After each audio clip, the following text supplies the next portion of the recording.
Nogometaši Celja so igrali svojo prvo tekmo pomladi doma proti Krki, na zadnjih tekmah so bili kar uspešni proti Novomeščanom, Celjani pa so tokrat pogrešali tri pomembne može, Ahmedi, Verbič in Vrhovec so manjkali v moštvu Grofov.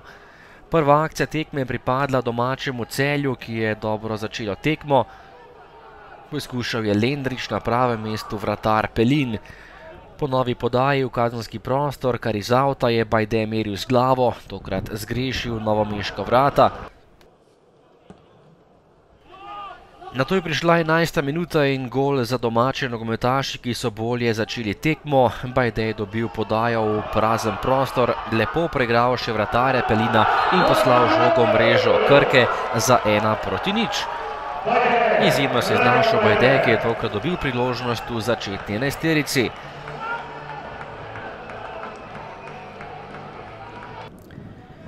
Tudi Krka je imela lepo priložnost v 15. minuti, po podaji Paliča in Novinič zatresel vratnico.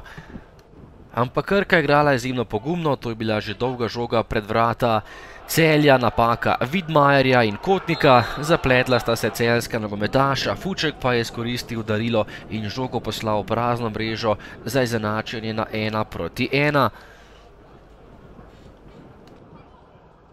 Ampak prvega polčasa še ni bilo konec, videli smo še nekaj obetavnih akcij.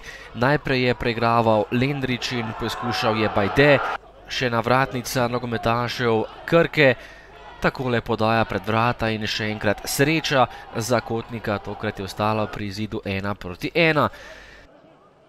Celjani so imeli še eno izjemno priložnost, Sani je stresel vratnico in ostalo je pri izidu iz 28. minute, ko je Krka izenačila.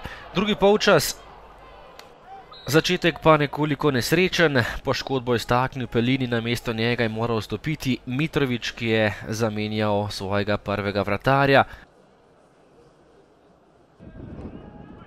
Prišla je 58. minuta in priložnost za Celjane. Po predložku Bajdeta je Sani stresel prečko, potem pa sijajno odreagiral na svojo odbito žogo in premagal vratarja Mitrovića za 2:1. Celjani so vodili, tokrat nesreča za domače, ampak izjemno iznajdljivi Sani je poskrbel za prednost Grofov. Strel z ogromne razdalje, tokrat za Miškića, nekaj težav je imel Mitrović, ampak žogo vseeno uspel izbiti v kot. Po predložku Fučka, po prostem strelu je streljal Kastrevec, na pravem mestu je bil Kotnik, ki je bil tokrat dobro postavljen. Še en prosti udarec za Novomeščane, Ejub, ki je zabil gol v prvem krogu, je tudi tokrat izjemno nevarno meril, ampak Kotnik je žogo uspel odbiti. In še zadnja akcija tekme, podal je Mojstrović, streljal je Palič, ampak izjemna obramba Kotnika, ki je rešil celjska vrata na koncu. Celje Krka 2:1.